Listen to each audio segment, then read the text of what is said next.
किसी परफेक्ट साधु के चरण पकड़ लो, सदगुरु के चरण पकड़ लो, और जैसे चरण पकड़ोगे करंट बराबर। वो हमारे वृंदावन में तो अजीबो गरीब संत होते हैं साहब।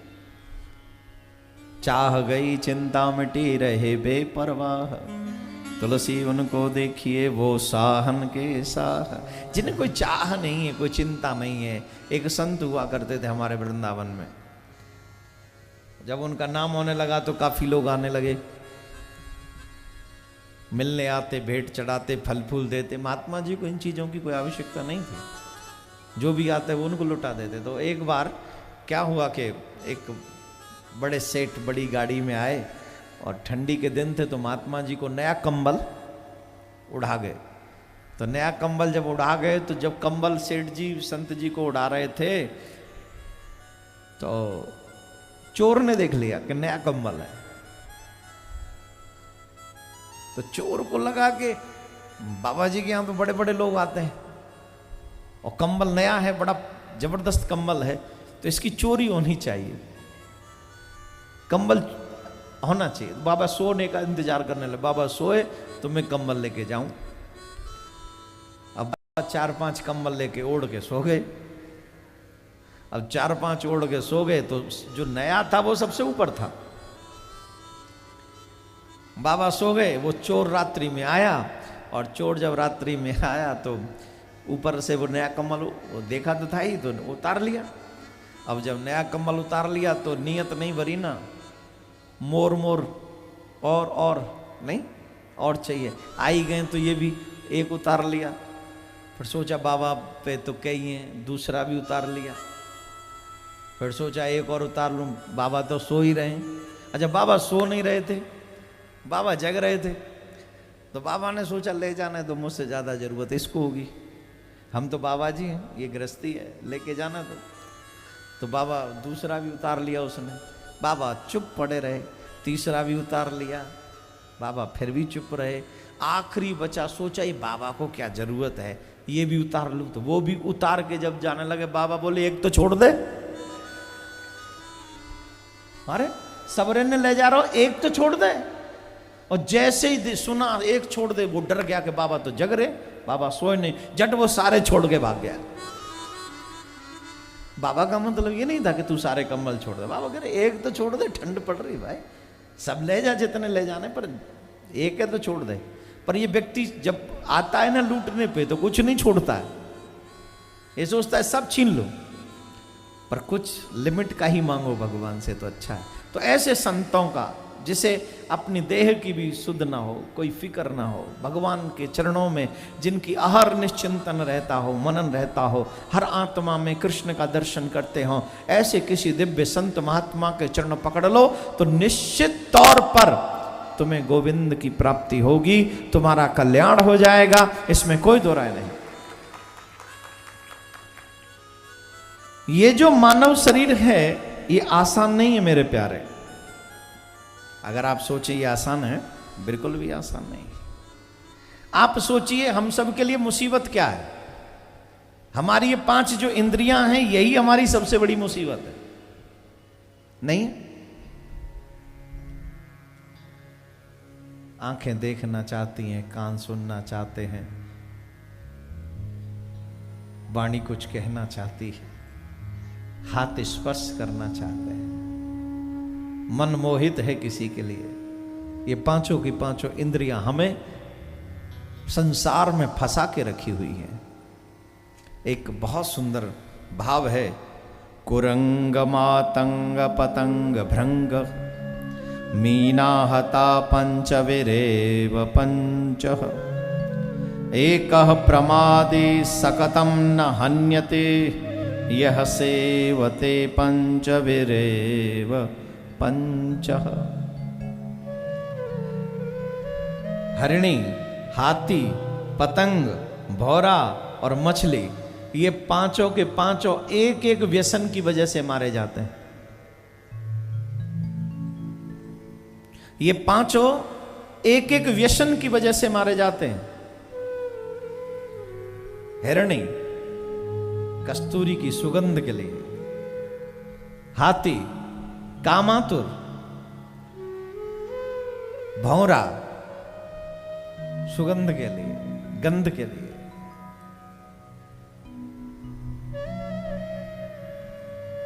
भौरा। और पतंग स्पर्श के लिए। उस दीपक से कितनी मोहब्बत है, इसे पता है मैं पास जाऊंगा तो जल जाऊंगा, फिर भी जाता है, फिर भी जाता है। मालूम है कि मैं जल जाऊंगा, फिर भी जाता है। मीन पानी के लिए। ये सब एक एक व्यसन की वजह से मारे जाते हैं। हाँ या ना, जोर से बोलिए। और वो व्यक्ति क्यों नहीं मरेगा जो इन पांचों को ही भोग रहा है? ये पांचों के पांचों एक एक व्यसन की वजह से मारे जा रहे हैं, तो वो कैसे बच जाए जो पांचों को ही भोग रहा है? हम सब वही करते हैं। जो एक एक की वजह से मर गए वो नहीं बच सके, तो जो पांचों के पांचों को भोग रहा है वो कैसे बच सकता है? एक बहुत प्यारा सा उदाहरण है। एक राजा ने पूरे नगर में ढोल पिटवा दिया, जो भी मुझसे आके मिलेगा मैं उसे युवराज पद दूंगा। मेरे बगीचे में आओ, मुझसे मिलो, लेकिन एक टाइम लिमिट है, इतने टाइम में मुझसे मिलना है। अब वहां पर बहुत सारे ऐसे बगीचे में जहां से प्रवेश था, वहां ऐसी ऐसी चीजें रखी थी। खाने की अलग साधन थे, सिनेमा के अलग साधन थे, सोने चांदी की अलग दुकानें थी, डायमंड की अलग दुकानें थी, और कुछ लोग नाचने गाने वाले भी रखे हुए थे। सब जगह पर अलग अलग सिस्टम सेट था। तो जो व्यक्ति घुसते तो बड़े आनंद के साथ, जब व्यक्ति घुसता था तो उसे 2 घंटे की टाइम सीमा दी जाती थी, पर्ची दे देते थे उसे, ये लो 2 घंटे में ही तुम्हें वापस आना है। वो पर्ची लेता और अंदर जाता। और वहां व्यवस्था करने के लिए काफी लोग रखे हुए थे। पर्ची के टाइम जैसे ही पूरा होता था उन्हें पता चल जाता था, फिर निकाल देते थे। और जैसे ही कोई नगर में उस बगीचे में घुसता तो कहीं भोजन व्यवस्था बड़ी सुंदर है, कहीं वस्त्रों की व्यवस्था, कहीं स्वर्ण जो वस्तु हैं, धातु हैं, श्रृंगार हैं, अलंकार हैं, इन सब चीज़ों की व्यवस्था है। कहीं डायमंड भी है, कहीं गाड़ियां हैं ऊंची ऊंची, लंबी लंबी लग्जरीज कार। इस राजा की एक बार उसके पास पहुंच जाओ तो ये सब वस्तुएं तुम्हारे चरणों में पड़ी रहेंगी, अपने आप पड़ी रहेंगी। अरे जब तुम्हें युवराज पद मिल जाएगा तो इन वस्तुओं की वैल्यू ही क्या रह जाएगी? पन्ना छोटी सोच के शिकार हैं लोग, फंसे रहते हैं। दुर्लभो मानसो जन्म, जिस मानव जीवन को पाने से पहले मां के गर्भ में इतने कष्ट पाए, उल्टे लटके रहे मां के पेट में 9 महीने तक, 9 महीने तक उल्टे लटके रहे, मलमूत्र में भी पड़े रहे, उल्टे लटके हैं, मलमूत्र में पड़े हैं, दुख पा रहे हैं, कष्ट पा रहे हैं। भगवान ने कहा कि मैं तुम्हें निकाल दूंगा। बताओ, बोले महाराज हमें निकाल दो। बोले ऐसा कर्म करना जिससे तुम्हें दोबारा ना आना पड़े। बोले प्रभु यही कर्म करेंगे, भगवान को वचन दे के आए हम ऐसे कर्म करेंगे जिसकी वजह से हमें दोबारा ना आना पड़े। भगवान ने हमें यहां भेज दिया, सच बताइए क्या हम वो कर्म कर रहे हैं? बोले भगवान ने हमें याद नहीं दिला, गलत है। संतों की वाणी बोलती कर याद राम को, संतों की वाणी बोलती कर याद राम को, कर याद राम को, कर याद राम को। संतों की वाणी, ग्रंथ, वेद, पुराण, गीता, रामायण। इवन तुम्हारे घर में अगर कोई मैसेज दे कि वहां पर कथा हो रही है तो समझना भगवान का दूत आया है तुम्हें बुलाने के लिए, अब रुकना मत। अगर अब भी रुक गया तो सबसे बड़ा फ्रॉड कर रहे हो तुम अपने लाभ में, अपने लिए। कितनी कृपा भगवान लोगों को भेज देते, तुम्हारे यहां जाओ, जाके उसे मैसेज दे दो। व्हाट्सएप पे, फेसबुक पे, टीवी के माध्यम से, लोगों के माध्यम से, पोस्टर के माध्यम से, होर्डिंग के माध्यम से, अरे पेपर के माध्यम से, किन किन माध्यमों से तुम तक मैसेज भगवान पहुंचा रहा है, लेकिन फिर भी अंधे बने हुए हो। गांधी जी के बंदर तो कहते थे गंदा मत देखो, पर तुम तो अच्छा ही नहीं देख रहे हो।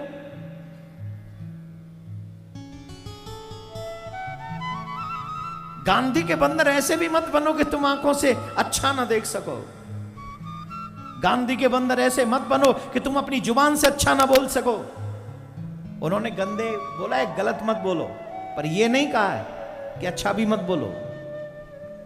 जब गंदा बोलने का टाइम आए तो बंदर की तरह हाथ रख लो, नहीं बोलूंगा, लेकिन अच्छा बोलने का टाइम आए तो राधे राधे बोलना चाहिए। एक बंदर कह रहा कानों पे हाथ, गंदा मत सुनो, गंदा मत सुनो, लेकिन कथा मत सुनो ये तो नहीं कहा। हमने उसका क्या किया? गंदा सुनेंगे, कथा नहीं सुनेंगे। गंदा बोलेंगे पर भगवान का नाम नहीं बोलेंगे।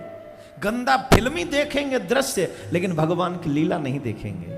उल्टा कर दिया। गांधी बापू ऊपर जाके दुखी हो रहा होगा, मैंने किस भारत को आजाद कराने की बात सोची थी। बापू देखा के तुम तो लठिया लेके निकल लिए बापू, अब यहां के बच्चे लठिया नहीं रखते हैं। आप आ जाओ तो पता चलेगा कि कौन सा देश आजाद कराया आपने। यहां सब अपने अपने लिए जिंदा है, न किसी को धर्म की चिंता है, न किसी को देश की चिंता है। किसी को कुर्सी की तो किसी को रोटी की चिंता है, किसी को अपने मकान की तो किसी को अपने कपड़े की चिंता है। देश की, धर्म की चिंता कितने लोगों को है। काश ये बात, शुक्र है कि उन्होंने नहीं सोची जो फांसी चढ़ गए। सुखदेव, भगत सिंह, चंद्रशेखर, अगर ये सब चीजें सोच लेते तो आज भी अंग्रेजों के हंटर पड़ रहे होते हम। आज भी हम लोग शरीर से तो आजाद हो गए, पर मेंटली अभी भी गुलाम ही है। छोड़ो जी, कथा में आ जाओ, राधे राधे बोलना पड़ेगा।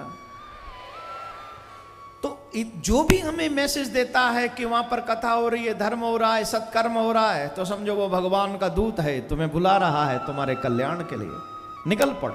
कोई बहाना ये मत ढूंढो कि मैं नहीं जा सकता, मैं बिजी हूं। नहीं, बहाना ये ढूंढो कि मैं बाद में करूंगा वो काम, पहले ये करूंगा। कार्तिक मास में भागवत सुनूंगा, वहां पर भागवत हो रही है, मेरे लिए इससे बड़ा कोई काम नहीं है, कोई भी नहीं।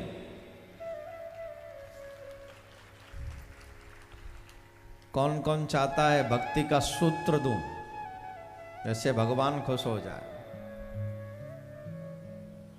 हरि जी मेरी लागी लगन मत तोड़ना, गहरी नदिया नाव पुराण, गहरी नदिया नाव पुराण, बीच भंवर मत छोड़ना, हो बीच भंवर मत छोड़ना, हरि जी मेरी लागी लगन मत तोड़ना, हरि जी मेरी लागी लगन मत तोड़ना। भागवत में भक्ति का एक बहुत प्यारा सूत्र है।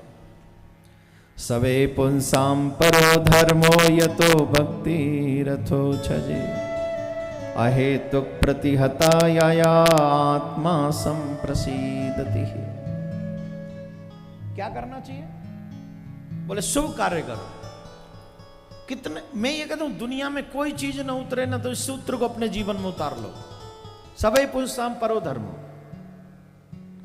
अपनी हर इंद्रिय को वहां लगा दो जहां भगवान को जो पसंद है।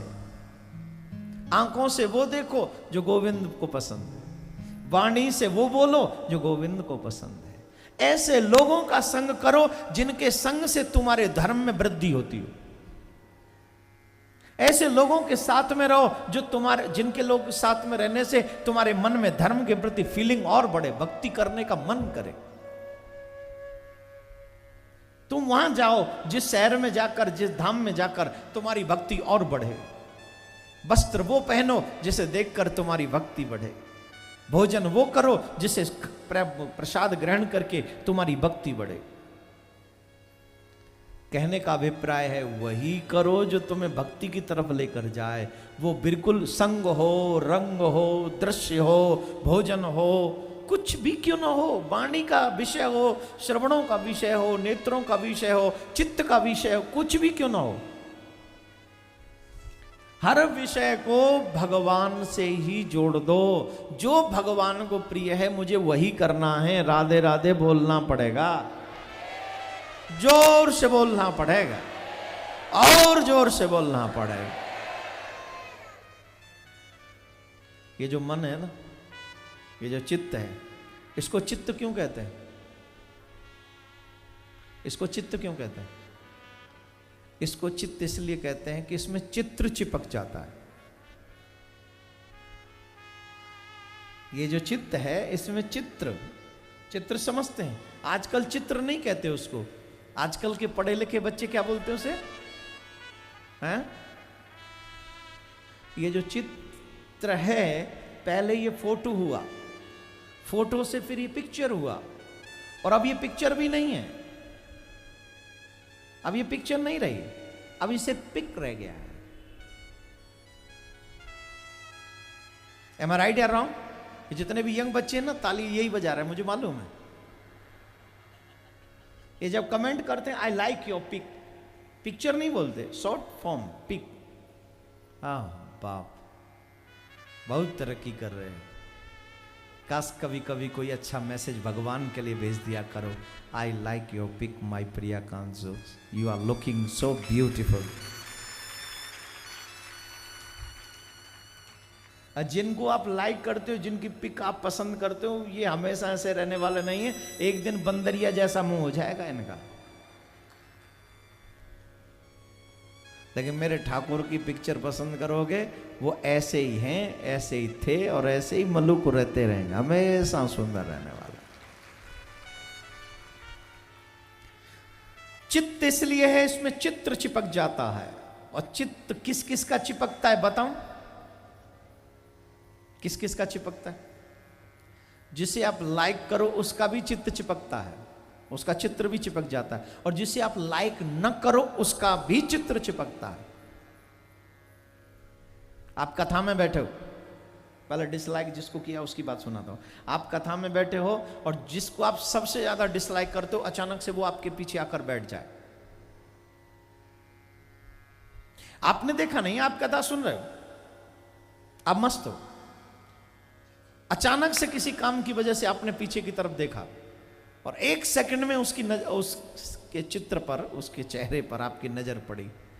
आया वो 5 महीने बाद, 5 महीने बाद आपको दिखा है, लेकिन उस पर नजर पड़ी। अब आपको याद आएगा कि नहीं? पहचानोगे कि नहीं? जवाब दो, पहचानोगे? और अब आपका मन कथा में लगेगा।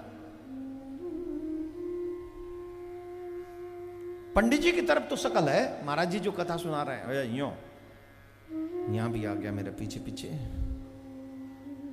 पता नहीं मेरे पीछे यहां भी आ गया, इससे मेरा पिंड कब छूटेगा? हे भागवती महापुराण,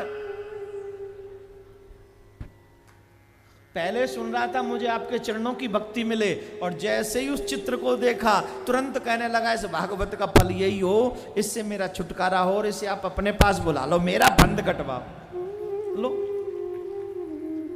पहले दिन कथा सुन रहा था इस भाव को लेके कि मुझे भक्ति मिले आपके चरणों की, और जैसे ही शत्रु का चित्र दिखा, चरित्र ही बदल गया। क्यों? चिपका है ना अंदर तक।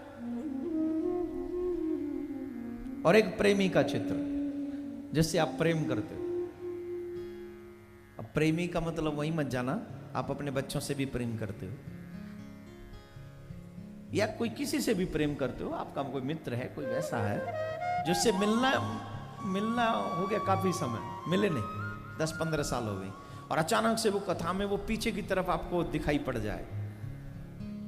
यहां बैठे हो आप आगे और उसकी वो पीछे बैठा, वहां आपकी नजर पहुंच जाए। अब ईमानदारी से बताओ, क्या कथा में मन लगेगा? 15 साल बाद उसे पहचान लिया आपने इतनी दूर, अब क्या करोगे? बैठे बैठे ही खिसकोगे पीछे की तरफ, या किसी बहाने से जाओगे।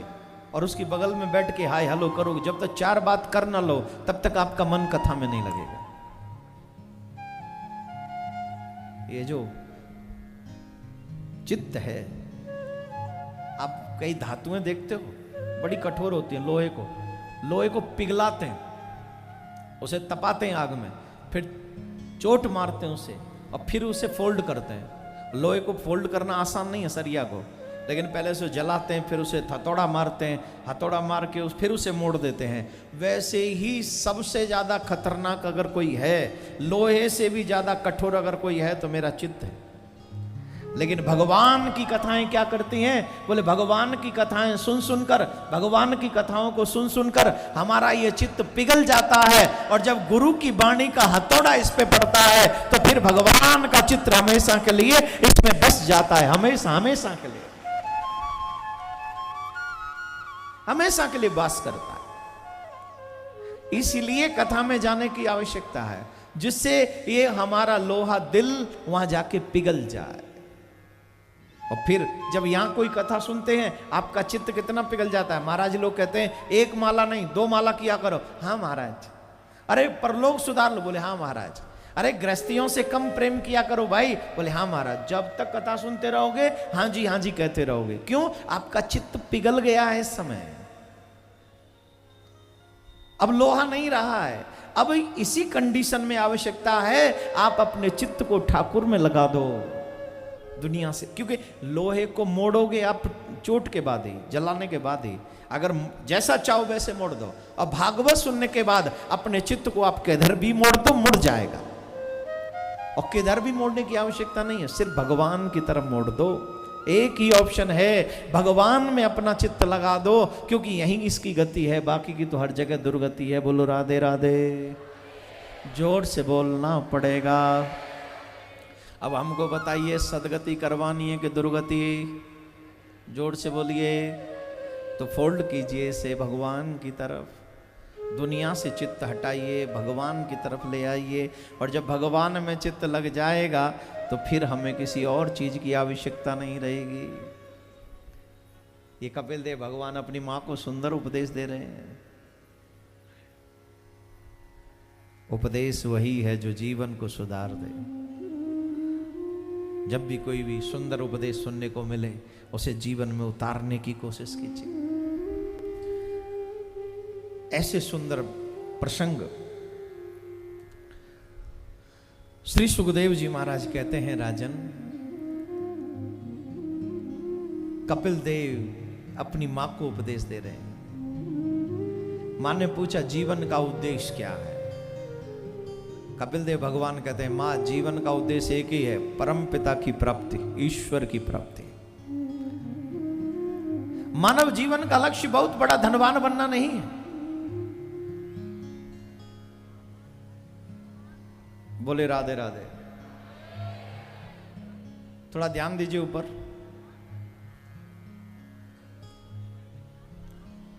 दो मिनट सभी कीर्तन करेंगे। जय राधे राधे गोविंद गोविंद राधे, जय राधे राधे गोविंद गोविंद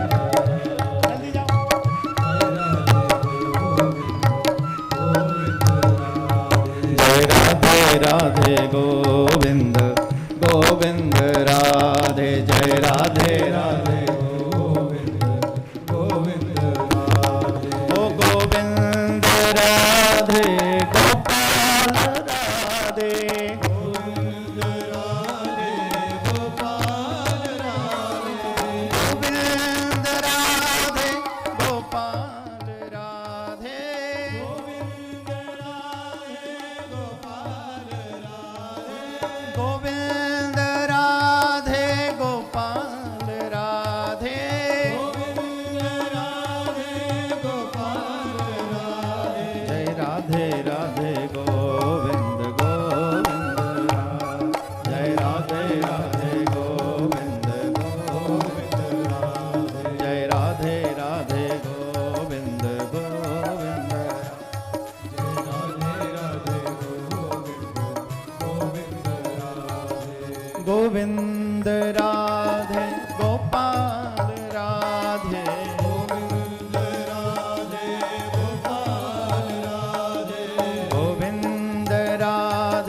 गोपाल राधे गोविंद राधे गोपाल राधे जय राधे राधे गोविंद गोविंद राधे जय राधे राधे जय राधे राधे गोविंद गोविंद राधे जय राधे राधे गोविंद गोविंद राधे। आइए हम अपना मन कथा में लगाएं। ये तो कुछ परीक्षाएं होती रहती हैं बीच में। मानव जीवन का उद्देश्य ईश्वर की प्राप्ति ही है, इसलिए हर व्यक्ति को एक प्रयास करना चाहिए। मानव जीवन मिल जाने के बाद हमें भगवान से मिलना है, ये भाव मन में रखना चाहिए कि हमें किसी भी प्रकार से ईश्वर से मिलना है, गोविंद से मिलना है, चाहे कुछ भी हो। गोविंद से मिलने का सच्चा संकल्प हम सबका होना ही चाहिए। जीवन भर एक ही प्रयास हो कि भगवान से कैसे मिला जाए, एक ही प्रयास भगवान से कैसे मिला जाए। तो ये कपिल देवहूति प्रसंग है। उसके बाद ध्रुव जी महाराज का चरित्र। महाराज उत्तानपाद महाराज मनु के पुत्र छोटे हैं पर राज्य मिला। इन्होंने 2 विवाह किए। बड़ी रानी का नाम सुनीति, छोटी रानी का नाम सुरुचि। सुनीति तन से सुंदर नहीं है, लेकिन कर्म श्रेष्ठ है। उनका कर्म जो है बहुत श्रेष्ठ है, बहुत ही सुंदर है। सुनीति रामायण में एक बात लिखी बहुत अच्छी। सुमति कुमति सब के ओर रही, सुमति कुमति सब नाथ पुराण निगम अस कही, नाथ पुराण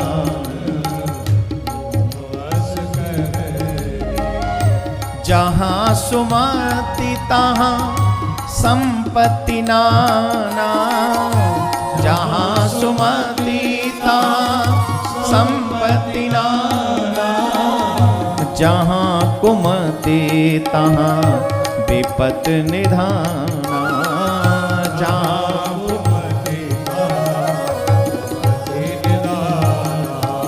ओ मंगल भवन अमंगल हारे, मंगल भवन अमंगल हारे, द्रवौ सुदशरथ अजर बिहारी, द्रवौ सुदशरथ अजर बिहारी।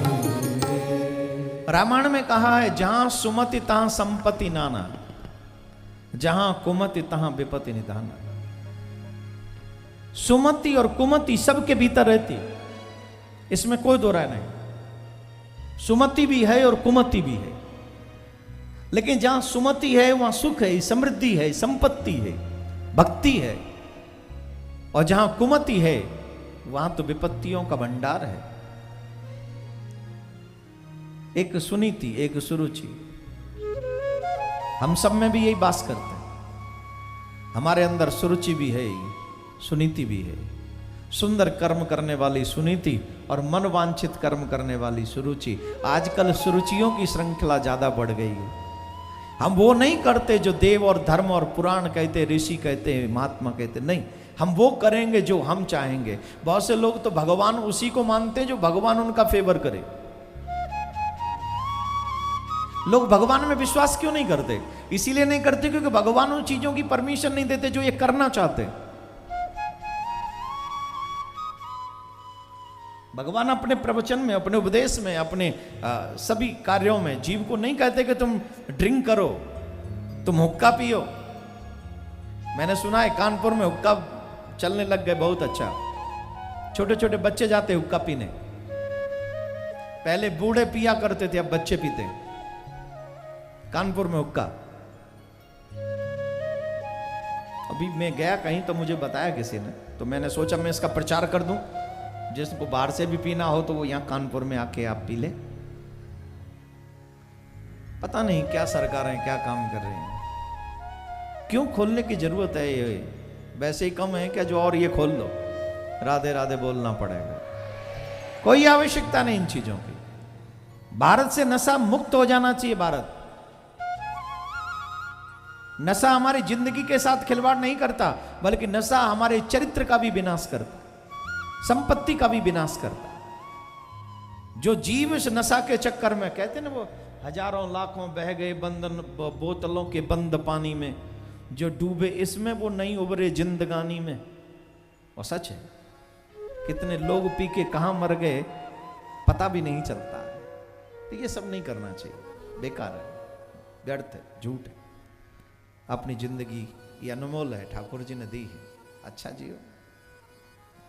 तो मेरे प्यारे, सुनीति के ध्रुव और सुरुचि के उत्तम।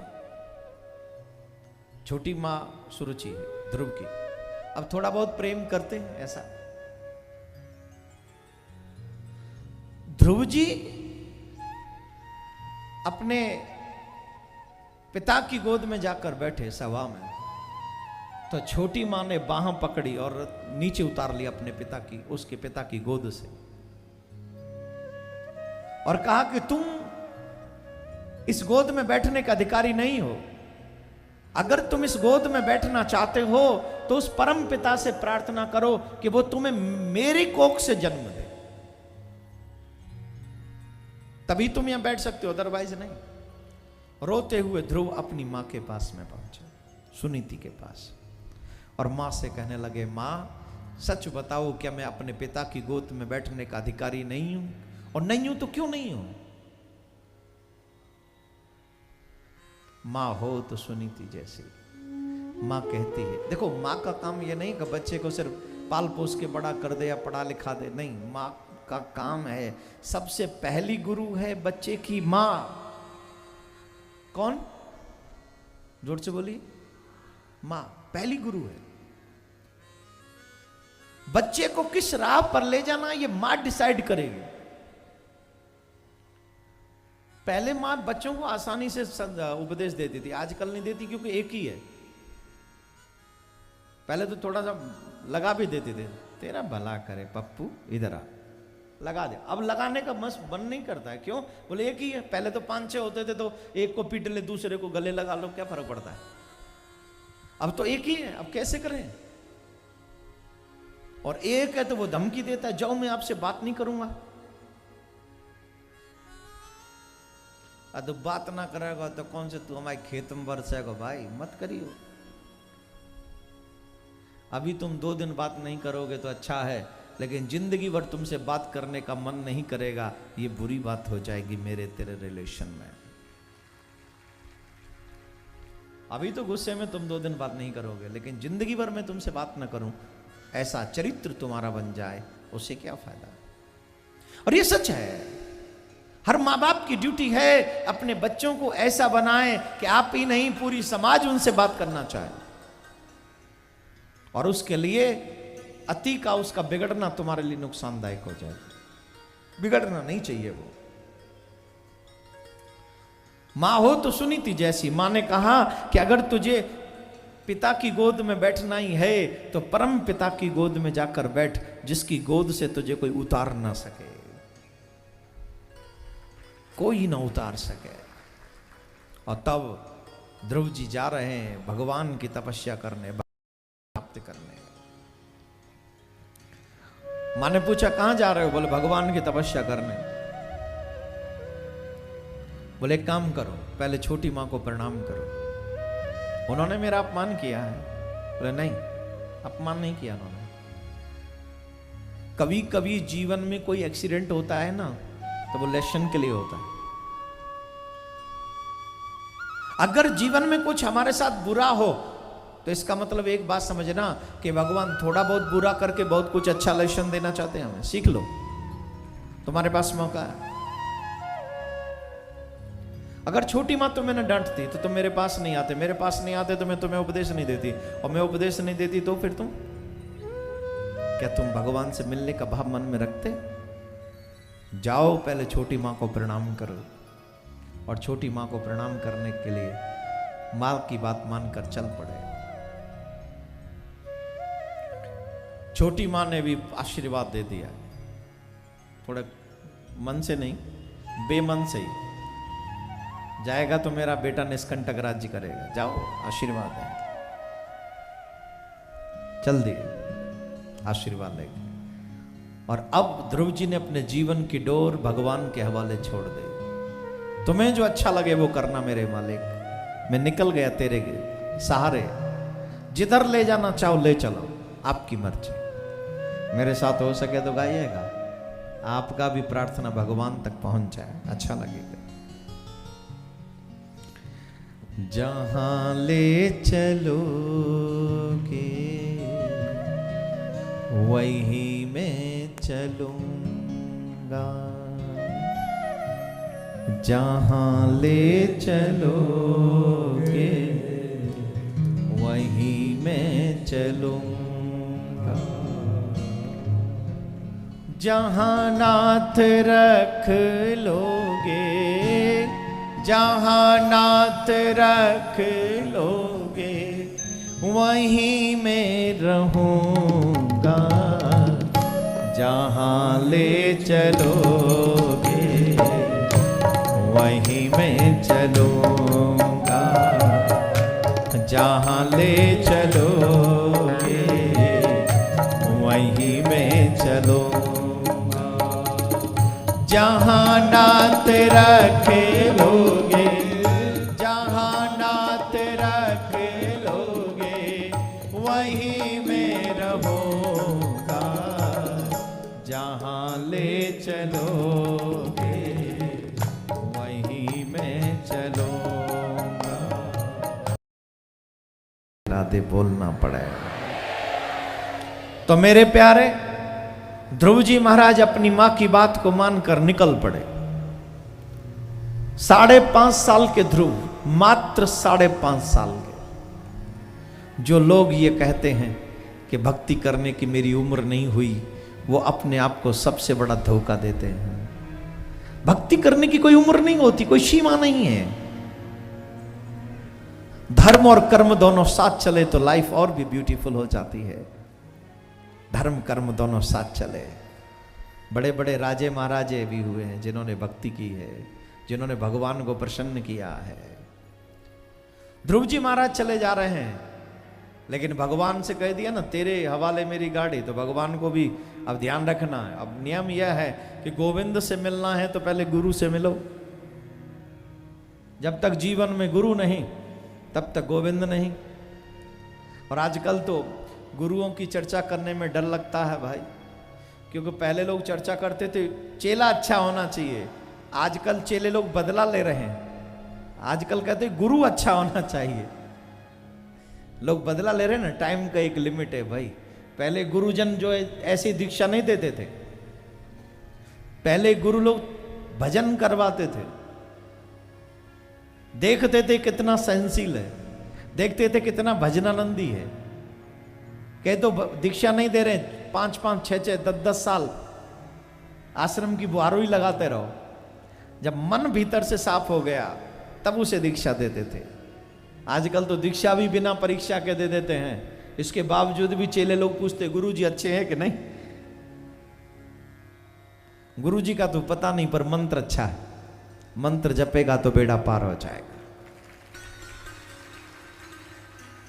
गुरु में श्रद्धा रखो, विश्वास ना हो तो क्या बोलते हैं, डिस्टेंस रखो। अगर आपको अपने गुरु में विश्वास नहीं तो डिस्टेंस रखो। मंत्र जो मिला उसमें सच्ची निष्ठा रखो, उसी को जपो। ज्यादा ना जाओ तो गुरु पूर्णिमा पे जाओ, दक्षिणा मत चढ़ाओ, दूर से प्रणाम करो, दर्शन कराओ, चुपचाप निकल आओ। वैसे ऐसा होना नहीं चाहिए, आप कर लो। अगर आपको गुरु पे विश्वास नहीं है ऐसे ही कर लो, लेकिन मंत्र में सच्ची निष्ठा करो। ये मंत्र है जो बहुत से लोग मेरे से कहते हैं, बोले महाराज जी ये राधे राधे आप कहाँ से बुलवाते हो, कौन से वेद में से बुलवाते हो? हमारे निम्बार्क संप्रदाय में 3 मंत्र दिए जाते दीक्षा के समय। जो दीक्षा लेते हैं ना उन्हें 3 मंत्र मिलते हैं, शरणागति मंत्र, बीज मंत्र और महामंत्र। तो जो लोग सिर्फ पंडाल के राधे राधे को सुनते हैं उनको बता दूं कि 3 मंत्र दिए जाते हैं हमारे निम्बार्क संप्रदाय में जाप करने के लिए, जिसको आप दीक्षा कहते हो। यहाँ राधे राधे कैसे बोलते हैं? जैसे हम और आप एक दूसरे से मिलते हैं तो राम राम बोलते हैं ना, वैसे हमारे वृंदावन में राम राम नहीं, राधे राधे बोलते हैं। जैसे आप लोग बोलते हैं नमस्कार, राम राम, जय माता दी, जय गंगा मैया की। बनारस में चले जाओ वहाँ बोलेंगे जय बाबा भोलेनाथ की। वैसे वृंदावन में बोलते हैं राधे राधे।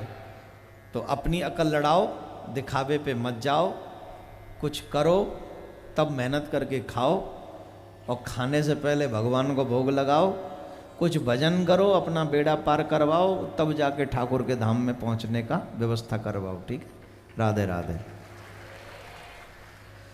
तो मेरे प्यारे, भगवान को जब कृपा करनी होती तो बड़ी जल्दी कृपा करते हैं, बिना सारे साधन भगवान बनाते हैं। लोग कहते हैं भगवान से मिलना है तो गुरु चाहिए, और अभी ये ध्रुव 5.5 साल के अभी तो गुरु जी के पास गए नहीं, तो भगवान ने कहा गुरु जी के पास ध्रुव नहीं गए तो ध्रुव जी के पास गुरु जी भेज दो। नारद जी के 4 चेले, और चारों चेलों ने बड़ा नाम किया। 2 वयोवृद्ध चेले हैं और 2 बच्चे चेले हैं। चारों ने खूब ना, जब कोई चेला नाम करता है ना तो गुरु जी बड़े प्रसन्न होते हैं। जैसे बाप प्रसन्न होता है बेटे का नाम करने से, वैसे ही गुरु जी प्रसन्न होते हैं चेला जब नाम करता है, बड़े खुश होते हैं। हम जब गुरु जी के पास में जाते हैं तो गुरु जी खूब चका आशीर्वाद हमको देते हैं। इसलिए नहीं कि मेरा नाम हो गया, इसलिए कि तू धर्म का प्रचार अच्छा करता है, धर्म का प्रचार कर, लोगों से राधे राधे बुलवाते हैं ना, यही बहुत है। तो गुरु जी बड़े प्रसन्न होते हैं, हमारे आचार्य चरण भी बड़े प्रसन्न होते हैं। ये सब कृपा है उन्हीं की। तो सत्कर्म करो तो गुरु जी प्रसन्न होते हैं। नारद जी महाराज के 4 चेले, 2 वयोवृद्ध, एक व्यास जी और एक वाल्मीकि जी, और 2 छोटे ध्रुव और प्रहलाद। चारों ने गुरु जी का खूब नाम किया। देवर्षि नारद नारायण नारायण नारायण करते हुए मिले। नारद जी ने ध्रुव जी से पूछा, भाई कहाँ जा रहे हो? बोले जी भगवान का भजन करने, भगवान की तपस्या करने जा रहे हैं। अरे इतने छोटे से हो, जंगल में जा रहे हो, क्या रह पाओगे वहाँ? भजन कर पाओगे? तपस्या कर पाओगे? कोई जंगली जानवर आ जाए, इतनी तेज धूप आंधी ब्यार चलेंगे, बारिश होगी, तपस्या करना आसान है क्या? ये बच्चों का खेल है क्या तपस्या करना? तब ध्रुव जी महाराज कहते हैं, बोले महाराज आप बता दीजिए कि भगवान के यहाँ ऐसा कोई रूल है कि वो छोटों को नहीं मिलेंगे, बड़ों को ही मिलेंगे? बोले नहीं, भगवान तो सबको मिलते हैं, तो इसीलिए तो मैं जा रहा हूं कि भगवान से मुझे भी मिलना है। ए मेरे भाई बहन, मैं बहुत से लोगों को सुनता हूं ये कहते हुए, मेरा ड्रीम था फलाने एक्टर से मिलूं, मेरा ड्रीम था फलाने लीडर से मिलूं, मेरा ड्रीम था फलानी एक्ट्रेस से मिलूं, मेरा ड्रीम था फलाने उस बिजनेसमैन से मिलूं। इन सब पे पानी फेरो और एक ड्रीम क्रिएट करो। मेरा ड्रीम है कि मैं अपने प्रियतम का दीदार करूं, मेरे ठाकुर का दीदार करूं। आप सपने देखोगे तो सपने यथार्थ होते हैं एक दिन। वेट करिए उस दिन का जब आप कहें माई ड्रीम्स कम्स ट्रू, मेरा सपना साकार हो रहा है। ये सपना मत देखिए मैं रईस बनूंगा, ये सपना मत देखिए मैं जॉब करूंगा, ये तो हो ही जाएगा, जिंदगी रहेगी तो ये तो होना ही है। लेकिन जिंदगी का सबसे बड़ा ड्रीम ये होना चाहिए कि मैं अपने मालिक का दीदार कर लूं, मेरे मरने से पहले मेरे गोविंद का दीदार हो जाए, और एक दिन आपको कहने का मौका मिल जाए मेरा ड्रीम्स कम्स ट्रू, मेरा सपना आज साकार हो रहा है। सपना देखिए भगवान से मिलने का, भगवान का दीदार करने का। ध्रुव जी ने वो सपना देखा है, मुझे भगवान से मिलना है। हम लोगों के सपने बड़े झूठे हैं, एकदम नश्वर हैं। जैसे हम मिटने वाले वैसे हमारे सपने भी मिटने वाले हैं। कोई भी लीडर हमेशा प्राइम मिनिस्टर नहीं रहेगा, पीसीएम नहीं रहेगा, मंत्री नहीं रहेगा। कोई भी एक्टर हमेशा एक्टर नहीं रहेगा, एक दिन तो दुनिया से जाना ही पड़ेगा। कोई भी बिजनेसमैन हमेशा उस पोस्ट, उस एज पे नहीं रहेगा, उस कंडीशन में नहीं रहेगा। कोई भी एक्टर एक्ट्रेस, कोई भी कुछ भी, ये सब नश्वर ड्रीम हैं आपके। एक ड्रीम देख लीजिए मेरे ठाकुर से मिलने का, और वो ड्रीम ऐसा है कि हर जन्म में भी देखोगे तो भी वो सपना साकार हो सकता है, हर जन्म में।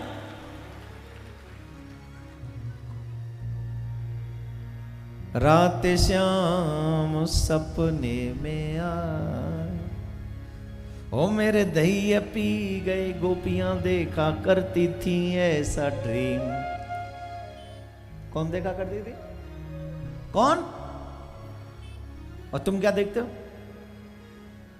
पड़ोसन मेरे घर में आ गई, मटका फोड़ के भाग गई, मेरे घर में कीचे कीच कर गई, न जाने कौन से जन्म की दुश्मनी मुझसे निभा रही है। बता, सपने में भी उसी पड़ोसन को देख रहे हो आप। डरावने सपने आते हैं, वो ड्रीम भी है आपका। एक दिन में इसे मार दूंगा, ये मेरा ड्रीम है। अरे तेरा भला करे, मार दूंगा, ये भी कोई ड्रीम है। भक्ति करनी हो तो निष्काम भक्ति कीजिए या सकाम भक्ति कीजिए। देखिए, 3 प्रकार की भक्ति जैसा होता है ना, एक निष्काम भक्ति, एक राजसी भक्ति, और एक थोड़ी दूसरे हिसाब की भक्ति। राजसी भक्ति में भी तकलीफ नहीं है, संसार भी भोगो और भगवान का भजन भी करो, ये भी कोई बात बुराई नहीं है। लेकिन जो तामसी भक्ति है ना, ये बड़ी दुखदाई है। तामसी भक्ति कौन? रावण ने की, हिरण्यकश्यप ने की। भक्ति तो की, तपस्या तो की, लेकिन ड्रीम क्या है? सबको नीचा दिखाने का। सिर्फ मैं ही मैं पूजा जाऊं और कोई नहीं। ये तामसी भक्ति थी उनकी। तामसी भक्ति का सबसे बड़ा फल यह है कि जिंदा जब तक रहोगे सुखी नहीं रह सकते। किसी को नीचे गिराने के लिए तपस्या करते हो आप? नहीं। हे मेरे प्यारे भक्तों, मेरे प्रभु के दीवानों, आपसे एक ही बात कहूंगा, अगर सपना ही देखना है तो किसी को उठा के जिंदा रहने के लिए जिंदा रहो, किसी को गिराने की कोशिश मत करो, बिल्कुल भी नहीं। ये सपना नहीं अच्छा।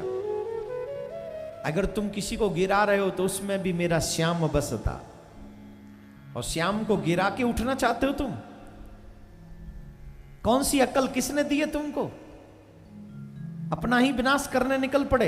रावण, हिरण्यकश्यप, कंस, जरासंध, ये लोग तामसी भक्ति करते थे, इसलिए हमेशा दुखी रहे। आज भी रावण का पुतला जलाया जाता है। तो तामसी भक्ति मत करो, किसी को गिरा कर भक्ति मत करो भाई। अगर भक्ति करने का मन है तो किसी को उठा के भक्ति करो। राधे राधे बोलना पड़ेगा, जोर से बोलना पड़ेगा। ध्रुव जी महाराज आज गुरुदेव की शरण में है। गुरुदेव, मुझे भगवान को पाना है। गुरु जी ने कहा, कोई गुरु जी हैं तुम्हारे? मंत्र को क्या, कौन सा मंत्र जपोगे? बोले, गुरु जी तो अभी नहीं है, पर अब आप मिल गए तो अब और किसी गुरु की कहां जरूरत है, आप ही मिल गए। तो गुरु जी ने उन्हें मंत्र दिया, ओम नमो भगवते वासुदेवाय, ओम नमो भगवते वासुदेवाय, वासुदेवाय वासुदेवाय, ओम नमो भगवते वासुदेवाय। इस मंत्र को जपना, तुम्हें भगवत प्राप्ति होगी, भगवान मिलेंगे। ध्रुव जी महाराज ने मात्र 6 महीने तपस्या की, लेकिन जो 6 महीने तपस्या थी वो बड़ी कठोर थी। लोग कहते हैं कि भगवान भजन से, तप से, व्रत से नहीं मिलते, ये झूठ है। कोई भी एक नियम आप भगवान के लिए रखिए, आपको भगवान जरूर मिलेंगे। एक कोई नियम कीजिए, नियम पालन कीजिए। कौन कौन एकादशी का व्रत रखते हैं?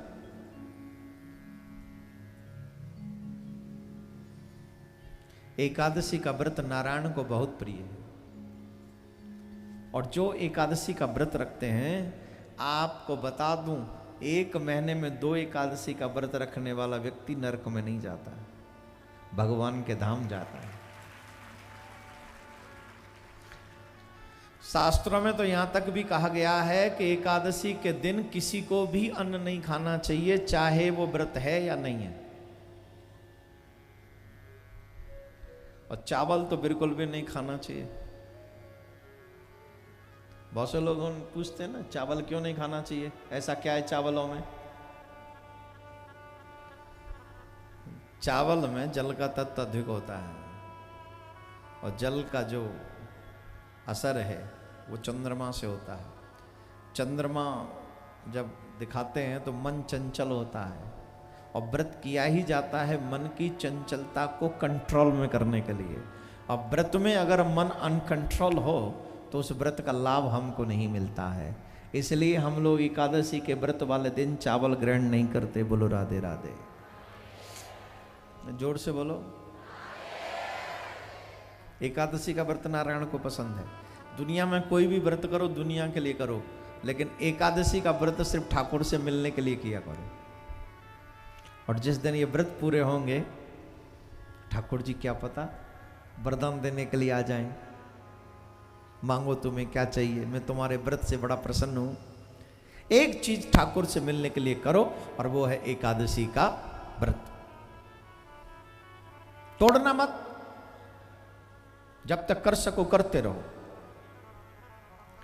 तो ध्रुव जी महाराज ने कठोर तप किया, 5.5 साल के ध्रुव। और 5.5 साल के ध्रुव पहले तो फलों का आहार करते हैं, फिर फलों का आहार छोड़ देते हैं, फिर पत्तों का आहार करते हैं, फिर सूखे पत्तों का आहार करते हैं, फिर वो सूखे पत्तों का आहार भी छोड़ देते हैं, फिर वायु का आहार करते हैं। वायु का आहार करके, भोजन नहीं करके सिर्फ वायु का आहार करते हैं और भजन करते हैं, तपस्या में लगे रहते हैं। और अंत में तो वायु का आहार भी छोड़ दिया। और जब वायु का आहार छोड़ा तो मेरे प्यारे भगवान का सिंहासन हिल गया, नारायण का सिंहासन हिल गया। अब नहीं, इससे ज्यादा और नहीं। ये उन दिनों की बात है जहां लोग 60 हजार वर्ष तपस्या किया करते थे। मात्र 6 महीने में ध्रुव की अल्प आयु और दृढ़ निष्ठा ने भगवान नारायण का सिंहासन हिला दिया। अल्प आयु की वजह से जो लोग ये कहते हैं कि हम बुढ़ापे में करेंगे, I am sorry my dear, this is not good thinking. If you want to chanting the name of God, you start just right now. Who has seen tomorrow? भाई, कल किसने देखा?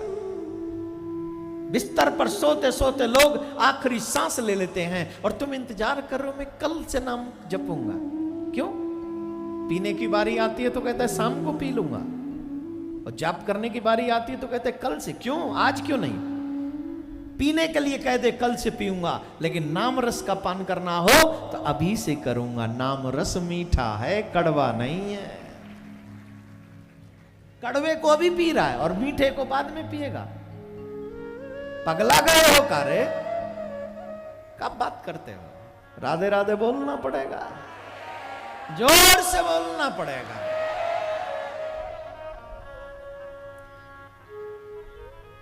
कड़वी चीजों का त्याग करो, वो तो कड़वी है। पीने वालों को देखो, कभी कभी हम जब न्यूज में देखते हैं, टीवी पे देखते हैं, पीने वाला मुंह बनाता है ऐसा जैसे छपकली ने खा लिया इसको। कैसे कैसे मुंह बन, आंखें बंद, नाक बाहर, मुंह पीछे, और पता नहीं उसकी आकृति देखो कैसी हो जाती है। कोई पानी मिला के, कोई सोडा मिला के, कोई कुछ नहीं मिला के। अरे छोड़ना इसमें, ये तो मिलावट वाली चीजें हैं। अगर पीनी है तो ऐसी पी जिसमें कुछ न मिलाना पड़े। नाम रस मीठा, पियो तो ऐसी पियो ना भाई। वो भी नशा, ये भी नशा। ध्रुव ने पिया क्या मस्ती में, ऐसा पिया, ऐसा पिया, ऐसा नशा चढ़ा लिया कि भगवान भी अपने शयन पर सो न सके, शेष शैया पर अधिक देर ठहर न सके। उनकी निद्रा में दखल पहुंचा दिया। आना पड़ेगा आपको मेरे माधव, मैंने पान कर लिया तेरे नाम का नशा। मैंने नशा किया तेरे नाम का, जिद है कि तुझे बुला के रहूंगा, जिद है तुझे बुला के रहूंगा, मेरे जो दिल में है तुझे सुना के रहूंगा। जिद है कि तुझे बुला के रहूंगा, मेरे जो दिल में है तुझे सुना के रहूंगा, वरना यूं ही मर जाऊंगा तेरे दर पे आके, वरना यूं ही मर जाऊंगा तेरे दर पे आके, या तो तुझे बुला के रहूंगा या तेरे दर आके रहूंगा। राधे राधे बोलना पड़ेगा। ध्रुव जी महाराज के सामने शंकर चक्र गदा पद्म चतुर्भुजी रूप में श्री नारायण प्रकट हुए। बोली नारायण भगवान की। भगवान ध्रुव जी से करते वरदान मांगो, वरदान मांगो, वरदान मांगो। भगवान को दर्शन करके ध्रुव की अखियों से अश्रुपात होने लगा। मेरे प्रभु कितने सुंदर है। छोटा सा बालक 6 वर्ष का ध्रुव, आह नारायण खड़े, त्रिलोकीनाथ के सामने खड़ा है ध्रुव, छोटा सा बच्चा। वो बच्चा है जिस बच्चे को माँ ने पिता की गोद से हाथ पकड़कर नीचे उतार लिया था, कह दिया था तू इस गोद में बैठने का अधिकारी नहीं। आज जगत पिता अपने ध्रुव के लिए गोद तैयार करके खड़ा है। आजा मेरे प्यारे आजा। ऐसे त्रिलोकीनाथ को लोग कैसे भूल जाते हैं, ऐसे परम पिता को लोग कैसे त्याग सकते हैं। श्री ध्रुव जी महाराज रोते जा रहे हैं। भगवान पूछ क्यों रोते हो? होठ काम नहीं कर रहे, बाणी मूक हो गई। लेकिन भगवान कौन है? बोले मूकम करोति वाचालम पंगो लंगा ते गिरिम, गूंगे से भी बुलवा लेते हैं। भगवान ने अपना शंख ध्रुव के कपोल से लगा दिया। सोई हुई सरस्वती जागृत हो गई। योऽन्तः प्रविश्य मम वाचमिमां प्रसुप्तां संजीवयत किल शक्तिधरत् सुधाम्ना। हे प्रभु आपको नमन है। मुझे पता है जितने भी जीवात्मा है उन सबको आप ही ने संजीव किया हुआ है, जीवांत किया हुआ है। जड़ चैतन्य कुछ भी है ये सब आपकी कृपा से ही मौजूद है। ये ब्रह्मांड का दर्शन आपकी कृपा पर निर्भर है। आपको नमन है। भगवान बोले कोई वरदान मांग लो। विभीषण वाली कंडीशन है ध्रुव की भी। और कछु प्रथम वासना रही। हे प्रभु आपका दर्शन जब तक नहीं किया तब तक मेरे मन में इच्छा थी आपसे ये मांगूंगा, आपसे ये मांगूंगा, अपने पिता से बड़ा राज्य मांगूंगा जिस राज्य के लिए मेरी मां ने मेरा अपमान किया। लेकिन अब प्रभु मेरे मन में भाव आ रहा है मेरी मां ने मेरे ऊपर कितना बड़ा उपकार कर दिया। अगर मेरी मां मुझ पे उपकार नहीं करती तो मां प्रभु सच बताइए मुझे आपका दर्शन कैसे होता। मां के अपमान ने आपके चरणों तक पहुंचा दिया मेरे प्रभु। आपके चरणों, वो अपमान नहीं, वो तो सबसे बड़ा सम्मान है। ये तो वो मार्ग है जिस मार्ग पर चलकर मुझे आपका दर्शन होना था। अब नहीं चाहिए, अब तो कुछ नहीं। भगवान बोले कुछ तो लो, तपस्या मांग की है तुमने, कुछ तो लेना ही पड़ेगा। बोले देना है ना तो सिर्फ एक चीज दे दीजिए। क्या देना हो तो दीजिए, जन्म जन्म